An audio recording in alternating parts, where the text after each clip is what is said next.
I'm not a guy who does that stuff, right? Yeah. Like you wouldn't consider yourself a gun guy, so to speak. No, I mean, I am a Second Amendment guy. Gotcha. Hey, what's up, you all? Welcome back. I am Van. We are all the LFR family. Thank you so much for clicking play. Hopefully you click that like button as well and watch this video as much as possible of it. Hopefully the entire video. That will really help push these videos along. All right, so we're watching Colion Noir have a conversation, one-on-one conversation with Vivek Ramaswamy about the Second Amendment. For any one of these presidential candidates to put themselves in the hot seat to discuss something that's so divisive of a topic openly, not knowing what's going to happen from this conversation, knowing how big Colion Noir's platform is, Vivek, you get some of my respect for this. You get a lot more of my respect for this, actually, because he's not running from the smoke. And I'm not sure if y'all understand this, but that means a poop ton. All right, just Vivek Ramaswamy. Vivek Ramaswamy. Vivek Ramaswamy. See, Vivek is Vivek. He said Vivek Ramaswamy. And he said Vivek Ramaswamy. You got it. Yeah, I'm butchering names, man. I'm terrible. That's all right. Yeah. I've been getting that all my life, so I'm used to it. Hey, it's a long name. There's a lot of syllables in there. Oddly, it happens to me too. Yeah, I bet it does. Colion, I got that right? Yep, yeah. no, you hit it right on the head. Yeah. So, you're running for president. Yes. All right, so generally speaking, what would you say your platform, what are you running on? What is the general message behind it? I'm running on reviving our national identity. Okay. We have lost our sense of who we are, right? You and I were both millennials. Yep. I'm the youngest person ever to run for president in the Republican Party. And I think the problem in our country is, you know this, you ask people our age, probably people any age in this country, what does it mean to be an American today? You get like a blank stare in response. Yeah. And that's a void, that is a vacuum. And when you have a vacuum that runs that deep, that is when the poison fills the void. Yeah, we could wokeism, transgenderism, climatism, pick your favorite one. That's what's going on in the country. And I think our solution to that is deliver a vision of American national identity that runs so deep that it dilutes the poison to irrelevance. And the top of that vision is the Declaration of Independence and the U.S. Constitution, which is the operating manual. That is the greatest source and strongest source of freedom in human history. That's what we need to revive. So what would you say to somebody who's a Generation Zer, who's like, oh, Constitution, it's outdated, it doesn't really matter anymore. You know, because a lot of you pointed out, a lot of them don't even really, they look at the flag as kind of being something amorphous, throwaway. It doesn't even really matter. Or worse, hostile to their identity. Exactly. Right, yeah. Or a dog whistle to racism. Like whenever you see that flag, that means they're about to do something to people who look like us, people who look like me and Colion Noir. If you look like this, then that American flag mean they about to do something to you. Fear mongering. I fear nothing but God, man. So if anybody was wondering why I am in the lane that I'm in, and I have the understanding that I have, it's because I fear nothing and no one but God. That's it. So what would you say to someone like that? Because I'll be honest, me coming up, I understood the Constitution. I understood it was important. It was an important document. But it wasn't until I got older till I really understood how important that document was. Yes. So what would you say to someone like that who's kind of like, why should I care about the Constitution? Yeah, so it's a good question, because that's a big part of what you get from Gen Z. Yeah. There's first what I want to do to make sure we don't get that question, which is I think every young person who graduates as a high school senior should have to know the same thing about the country that an immigrant has to know in order to become a citizen of this country. Part of the problem is young people don't value a country that they just passively inherit. And that's not their fault, that's our fault. That's a generation of people who are bringing up our kids, putting them through the educational system, graduating without knowing the first thing about what the country was founded on. That's a big part of the problem. Absolutely. But I think actually what I see when I'm talking to young people is not just agnosticism. Okay. It's actually, there's a form of almost guilt that they've been taught to have. So I think that when they act agnostic, I think it's actually a symptom of a deeper self-loathing. This idea that we're an imperfect nation. We were founded on slavery. We were effectively built in 1619, not 1776. So being proud of that is actually, in some ways, unjust. Yeah. And even that has a bunch of lies to it as well. You have a whole poop ton of people who are trying to keep a certain community of individuals in a box, and they're using our history, a piece, a small piece of our history to make us feel like that's all we are. And that right there is, once people really wake up and understand that that's not love. Anybody who want to do that to you, they want you to stay in that mindset, that frame of mind all the time. Why? Well, the more we ask why, the better things get. You go to Washington, D.C. in the month of June, you'll see more trans flags, I'm not kidding, than you will see American flags. I took my son there. The combination of trans flags as well as Ukraine flags outnumbered the number of U.S. flags that we saw in the month of June in Washington, D.C. So, Wow. so what do I tell young people then? Our worst hypocrisies as a country are still our best evidence that we have ideals at all. Right? So if you're going to be a nation built on ideals, because that's what the Constitution enshrines, the Bill of Rights, your favorite amendment, my favorite amendment, my second favorite amendment. First Amendment's my favorite, Second Amendment, second favorite. That is a statement of ideals for a free people. We as human beings are born free. We were made to be free, okay? And so that's the document that enshrines the essence of our humanity, our freedom to pursue our own destiny. And so have we fallen short of that at times in our nation's history? Yes, we have. But you never call Iran or China a hypocrite, because to be a hypocrite, you had to have ideals in the first place. Yeah. So don't abandon those ideals. Don't become callous or anesthetized to those ideals. Celebrate those ideals. Say, you know what, we're going to fall short of them because we're human beings. We're not gods. But still run to those ideals because we're the last best hope of a nation that can enshrine those ideals at all. That's what the U.S. Constitution's about. Love it. Love it. Yeah, I remember I had a conversation with Bill Maher, and he asked me, you know, how could I be an African American who espouses the Second Amendment based on the Constitution when it was supposed to be written to control black people. Why will Bill Maher ask him that? It's because Bill Maher is also programmed. Bill Maher is also part of the issues. And you're going to say you're a black man and you support the Second Amendment? You do know that that was written to keep you down, right? Why in the hell would you do that to somebody? Or why would you believe that you're helping me out by telling me that a right that I have, I should not take advantage of that right? Anybody that don't want you to take advantage of your rights is not your friend. They don't love you. They don't care about you. Why are you telling me that you have rights, but you should not adhere to those rights? You're black. You shouldn't adhere to them rights. So should I do that with all of the Constitution? Per Bill Maher, I'm guessing I should. For all the Constitution, it wasn't written for me because I'm black. So I should just not pay attention to it? Yeah, that's probably what you should do. Don't pay attention to it. Just let us tell you the news. Let us control your narrative. That's what we want. That's not love, man. I know. And then basically I said exactly what you just said in different words, but because of the purity of the language of that document, I sit before you now as one of the most vocal and forward-facing 2A advocates in this country. I know you are. You know? And it's interesting, I mean, you know, some of this is controversial to go into, but let's go into that claim from Bill Maher. I think I'm going to see him later this week or whenever it is myself, and I respect him because at least even if he's on the left, he still embraces patriotism as a value. And he's willing to have the conversation. And he's willing to have the conversation. You know, the Dred Scott case, a case that infamously said that black people could not be citizens before the Civil War, the main justification that the Chief Justice of the Supreme Court, Roger Taney, gave was that that would allow black people to own guns in this country. So in a certain sense, I love the way you said it. These are words that transcend color, creed. This goes beyond the specific genetic identities we inhabit. And that's also what I even say to some, you know, friends who have different views on the right, where, no, this country is not founded on a given ethnicity. I'm sorry, it's not. The beautiful thing about this country is we're founded on a set of ideals that brought together a, yes, diverse, divided, different colored group of people together. It's not our diversity that our strength. Our strength is what unites us across that diversity. That's what that Constitution's all about. Absolutely. That's why I'm so passionate about it. I love it. So you mentioned the idea of immigrants. Like I'm come from immigrant parents, and where did your parents come from? Nigeria. Okay. Right. So there wasn't really a background of firearms in my background. I didn't grow up with guns. Believe me, Right. There's this. I don't know about your family, actually. My family, I grew up in a pretty anti-gun household. Same here. You did? Okay. Yeah, pretty same. Like I remember when I bought my first rifle, I hid it under my bed.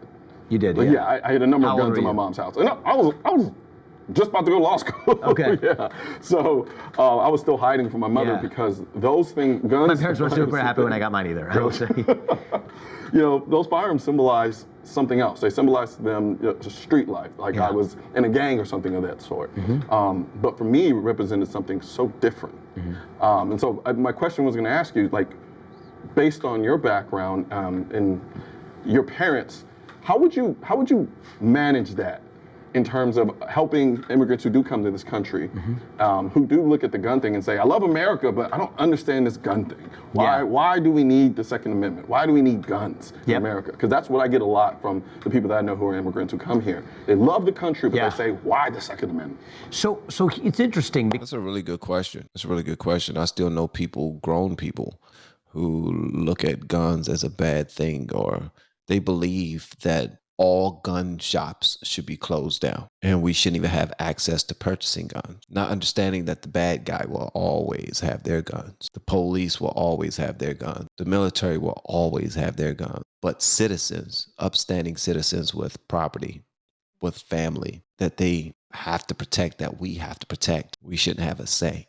That makes absolutely no sense to me. Because I think immigrants who come from other democratic nations may be different than immigrants who come from places like Iran, okay, or China or other despotic regimes. Here's why. China and Iran, so I brought them up earlier, let's use those two examples. Both countries actually, on paper, even in their constitutions, enumerate the same freedoms we have in our Bill of Rights, except the Second Amendment. So the Second Amendment is actually the amendment that puts the teeth into all of the other ones. I went to the NRA meeting and, guy was trying to quiz me. He says, what does AR-15 stand for? I said, it stands for freedom, actually. That's what it stands for. And you know what? When the British in the American Revolution, where do they want to come? Where the guns and bullets were kept. Because they understand that would have been the source of freedom.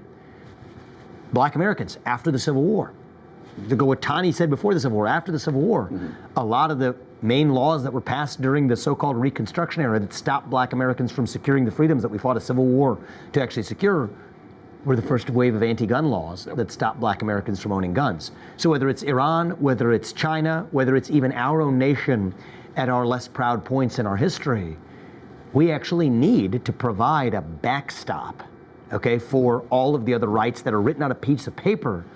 What allows us to secure those rights in real life?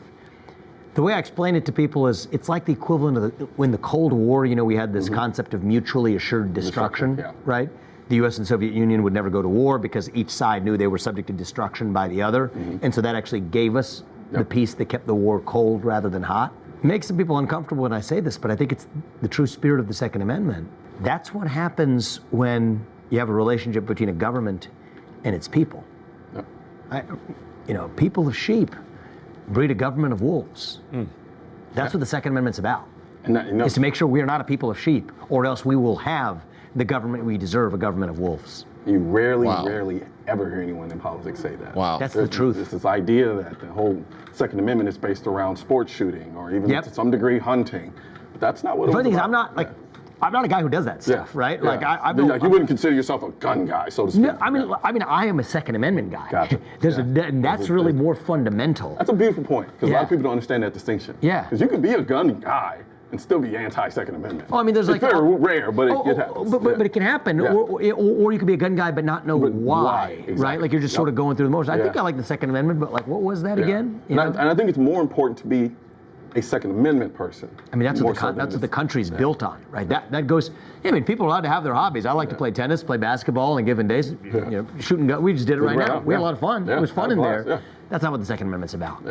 The Second Amendment is. That's what's up, man. Before you have an interview with somebody, y'all go shooting. Like, let me show you how good I am at this. This is what I do. Now, when you sit in front of me and we cut these microphones on, just remember, back there, I was real good at shooting, brother. I love the way that they're communicating because it seems like they respect one another. They really respect one another. And Colion Noir is actually shocked by Vivek's truthfulness. And I think that's dope. It's refreshing. He's not just sticking to points. He's actually being open to what he's talking about. Is about our freedom of speech.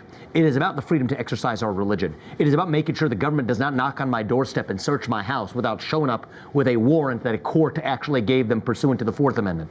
It is about making sure that that which is not reserved to the federal government actually is reserved to the states and to the people. That's what the Second Amendment is about, all the way through the 14th Amendment.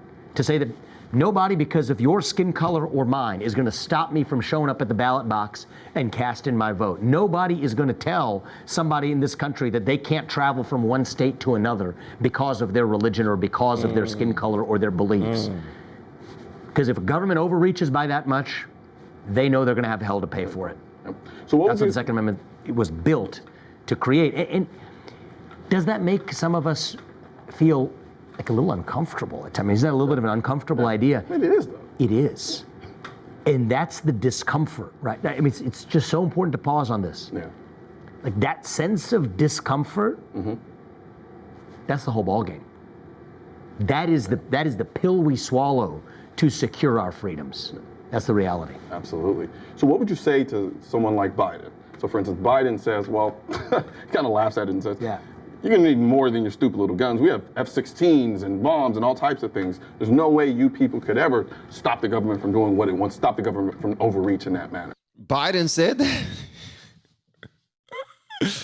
Like, who cares about your bunkers of guns? I got the biggest gang in the world. We'll still wash you out. It doesn't matter if you own guns or not. Any president that can say something like that, bruh, you got dictator in your mind. You don't understand how the country works.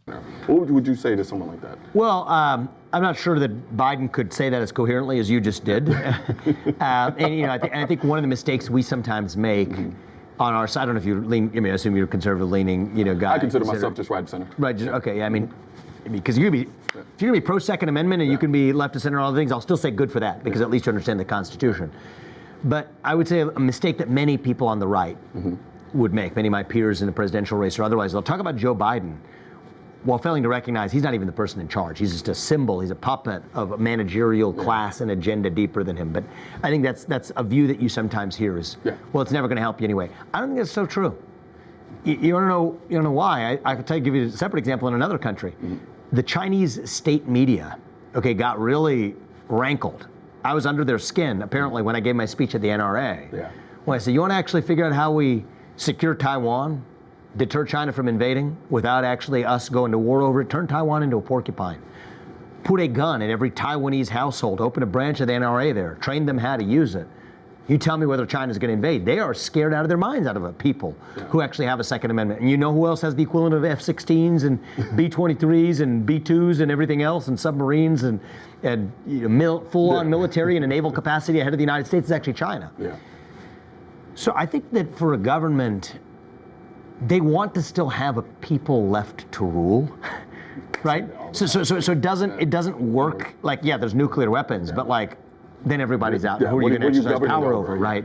And so that argument doesn't really work, even if you put yourself in the shoes of the monarch or the autocrat. No. I need you to exist because I have to exert my power, dominion, and control over you.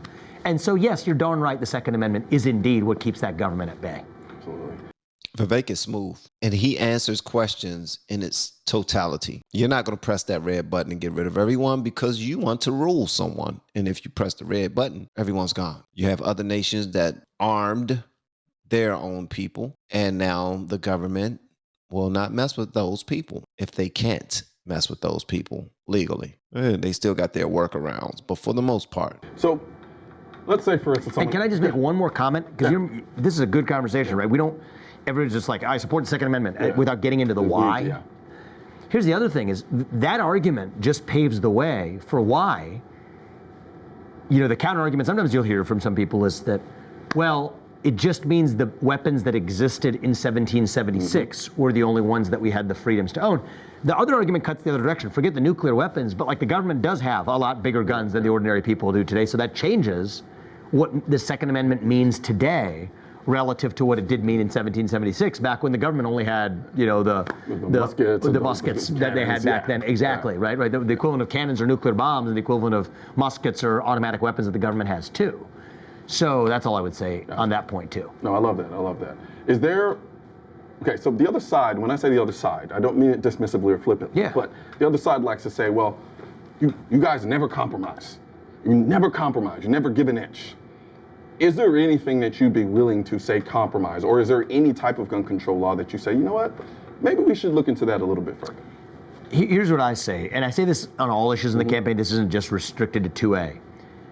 I think we're in bad need of national unity. We are a badly divided country. And I understand, even many other Republicans who I respect and admire, they believe the right way to get there is through compromise. I don't think the way we get to national unity is by compromising on our ideals. Thank you. I was hoping he said that, because when you start willing and dealing, that's a slippery slope. And a lot of these people who have been in the swamp are filled with willing dealers. People who are willing to compromise.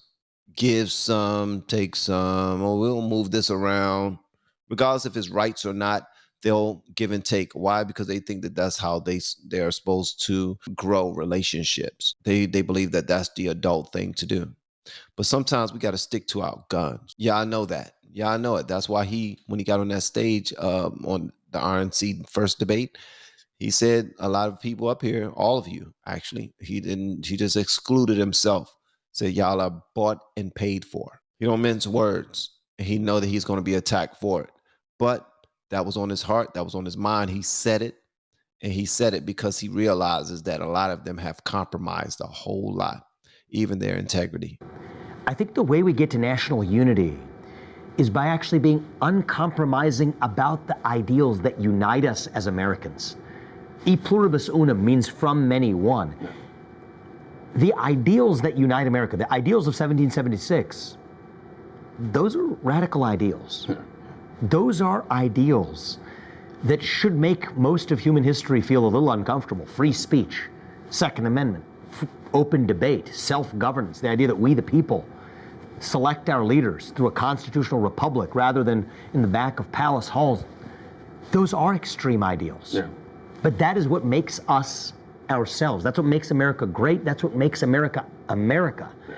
And so the way we're going to unite this country is actually by rediscovering, dare I say it, the radicalism of the American Revolution. Now, we have pragmatic issues in this country, like a rise in violent crime. We do. You don't want that, I don't want that. And you know, even many of our friends on the left, that's what concerns them. So my point is, let's not just like split the baby over here. No, let's go over there and figure out the real problem. The mental health epidemic across this country.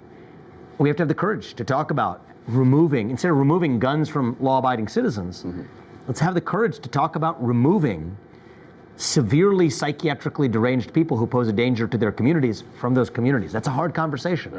But if you want to address the root cause, that's what this is about.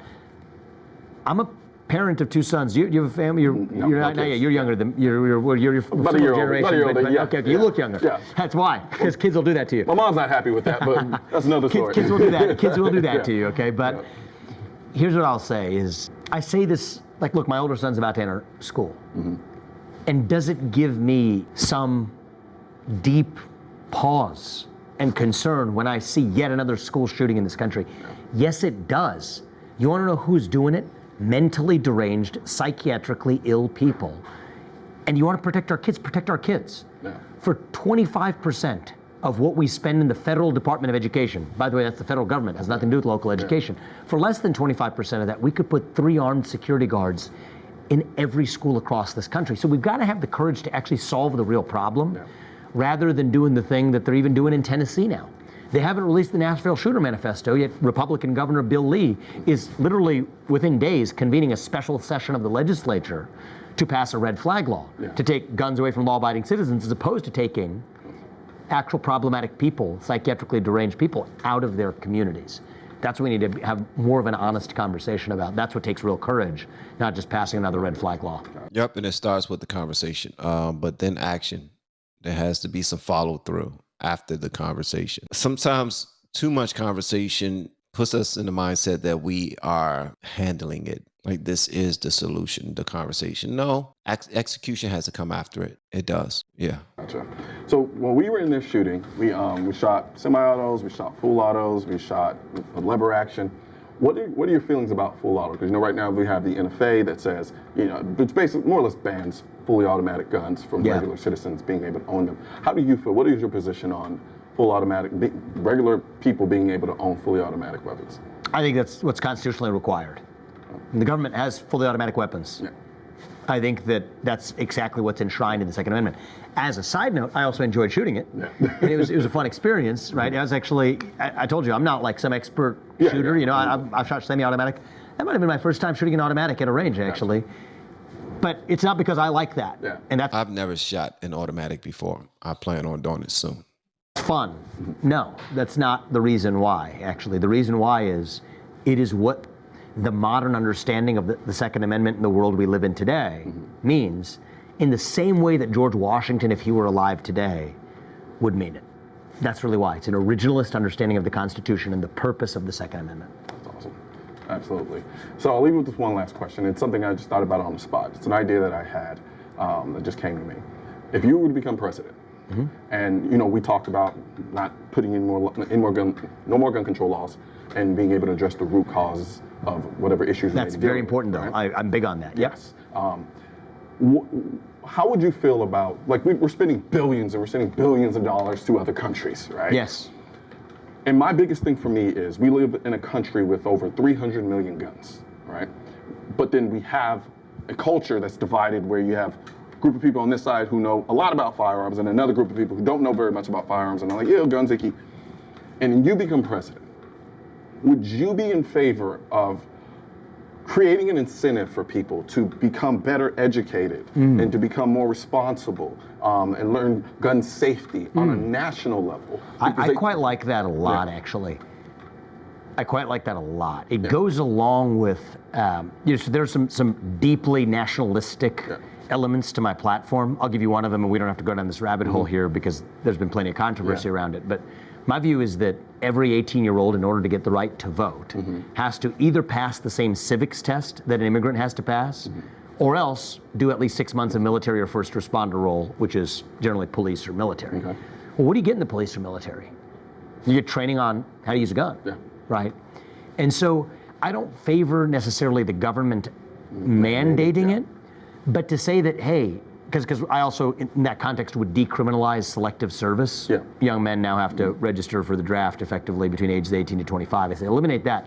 But instead say, if you want the civic privileges, like voting, well, then you have to know something about the country or serve the country.